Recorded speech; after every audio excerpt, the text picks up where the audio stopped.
listening to Atlanta Showcase with Coyote McLeod on WQXI and 94Q. Thumbing through the entertainment pages of the local press, you're bound to come across the name Starfoxx. They're a very popular Atlanta club band with an eye on national recognition, which has already begun, really. Their first release, I guess it's the first release. I didn't even ask you that. Is this the... First official release. First official release, okay. Made it into the national sales chart, and the group even got an honorable mention on the Grammy Awards. And here with me now from Starfoxx, lead singer Danny Deese, Aleck Janoulis, who plays bass, harmonica, and sings all at the same time, which is an incredible act, and drummer and singer Butch Cooper. Welcome to the show. Well, who are the other guys before we get any further? Scott Marks plays guitar, and Mike Moore plays keyboards. Okay. Reading through your biographies, I counted 14 or 15 different bands that everybody's been involved with at one time or another before. How did everybody get together in Starfoxx?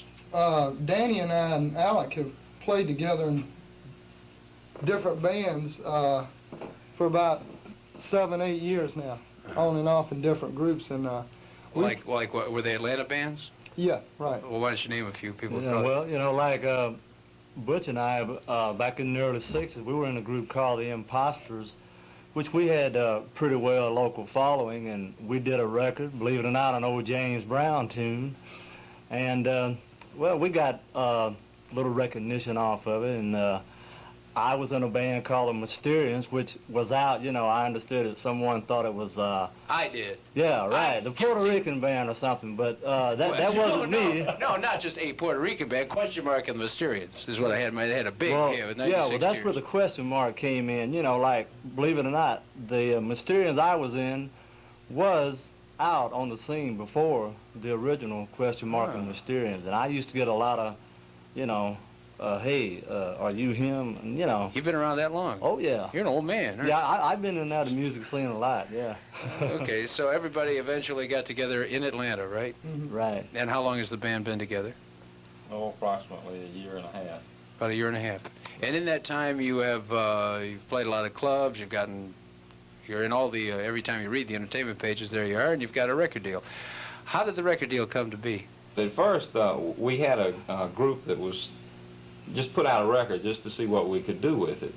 And believe it or not, it got on quite a few stations, so we said, let's see if we can make a deal somewhere. So we went to Nashville and worked out a deal with an independent label and got national distribution on it. And then the next record we came out was the one that went in the charts. And strangely enough, it was the B-side that turned out to be the A-side. Yeah, those things happen in the band. Well, we're going to play both of them and let the people decide what's A and what's B. What was the record that you had out before? The record we had out before was a record called Sister Mary and Old Linda. And this was by Starfoxx, right? Right. Mm-hmm. You told me before that you're not a disco band, right? No, we're not a disco And your band. first hit is called Disco Rock. Now, will you explain how that correlates? Well, at the time when we started putting the tunes together for the album, the disco scene was really starting to hit big in Atlanta. So we said, well, it looks like it's going to be something that, you know, you can't fight, so you might as well join it. So we tried to do a disco tune with a rock and roll format. Well, when somebody goes to see you perform or at a club, what kind of a show can they expect to see? What kind of music? We don't do many clubs anymore. We do mostly shows now. Oh, I called you a club band at the beginning. Yeah, it's but you're kind of not. hard to Well, find we a used rock to be. club around. We used to be, but we do a lot of original stuff now, and so, you know, we can't play that many clubs, so we do a lot of shows. Let's listen to Starfoxx record. This is called Disco Rock. Oh, well, you got what it takes to make a rich man go wild. You know you got what it takes to make a poor man smile. Well, now, when I see you strutting across that floor, you're my disco mama, won't you show me some more, yeah.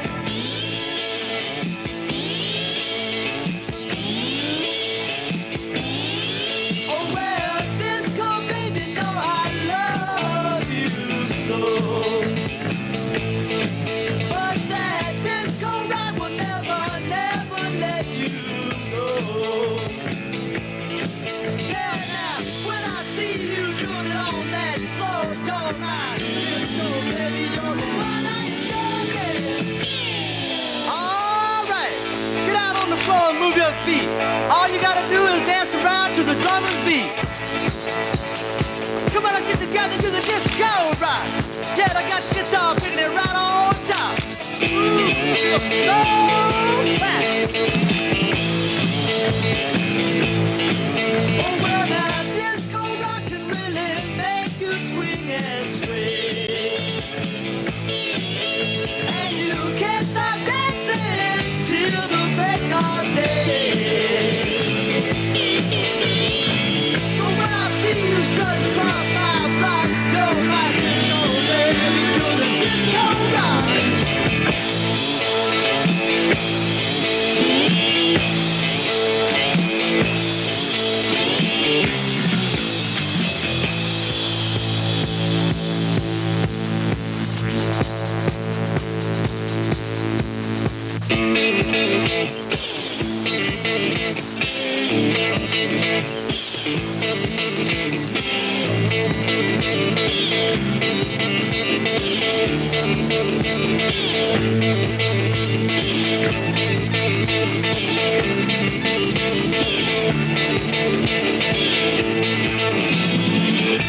So fast.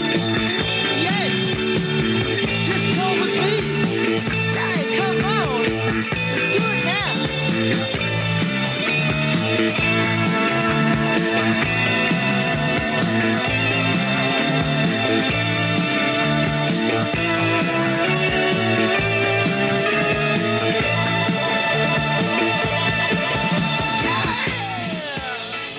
There it is, Disco Rock, with my guest tonight, Starfoxx, Coyote McLeod on Atlanta Showcase on WQXI and 94Q. You guys, you do write your own material, right?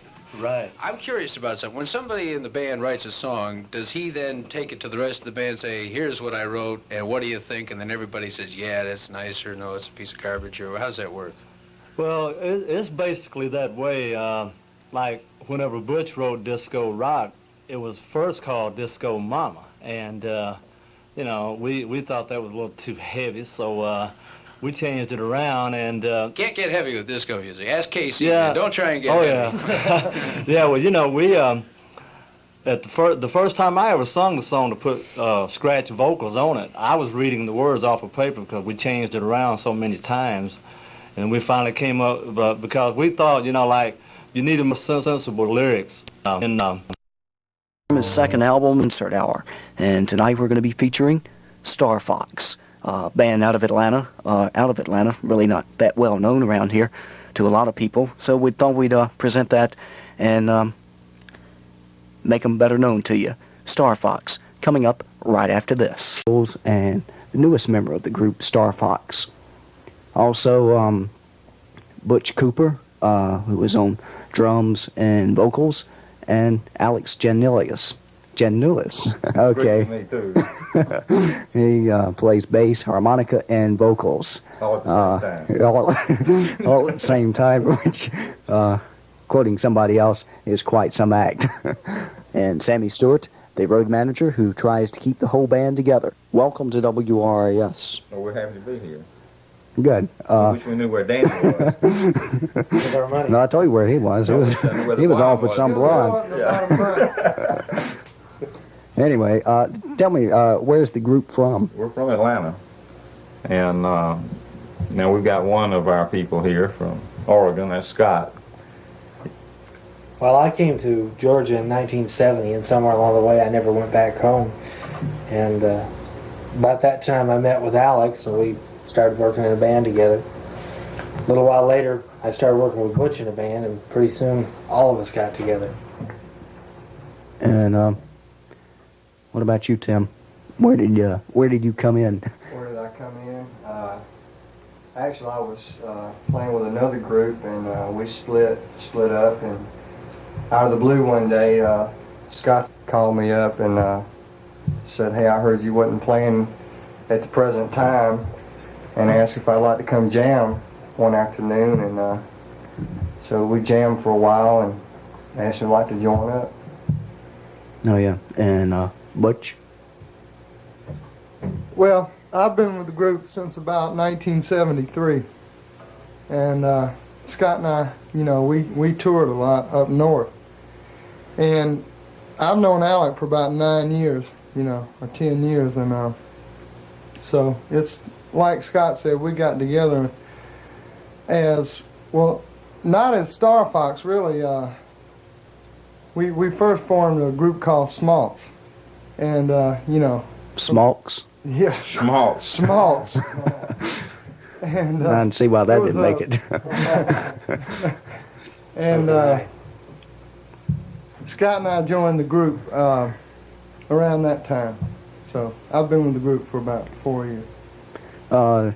You're recording your tunes where? In Atlanta? Or? Yeah, at RKM Studios.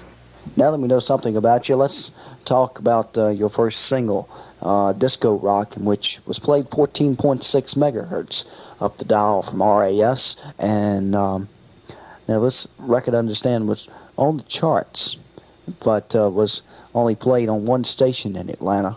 With having a record in the charts, and although it wasn't big in Atlanta, there was a lot of demand for us to play other areas because of the record being on the charts, because it was, you take 140 out of Record World, is that's in the top 150 tunes for the nation.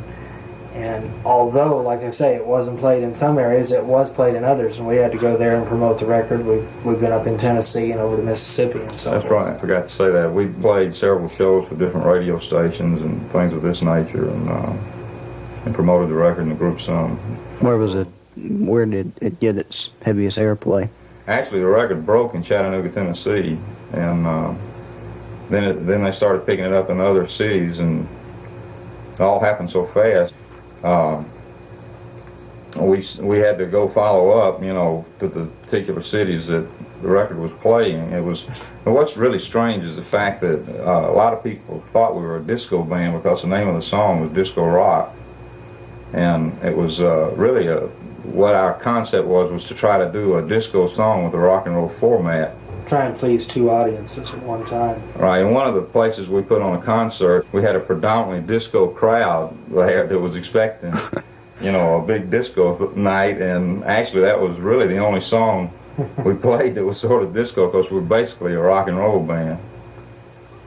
We got fired too. I had to say that.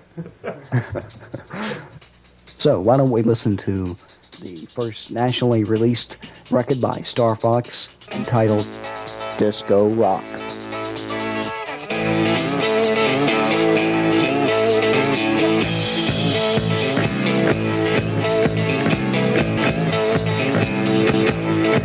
Oh, well, you got what it takes to make a rich man go high. You got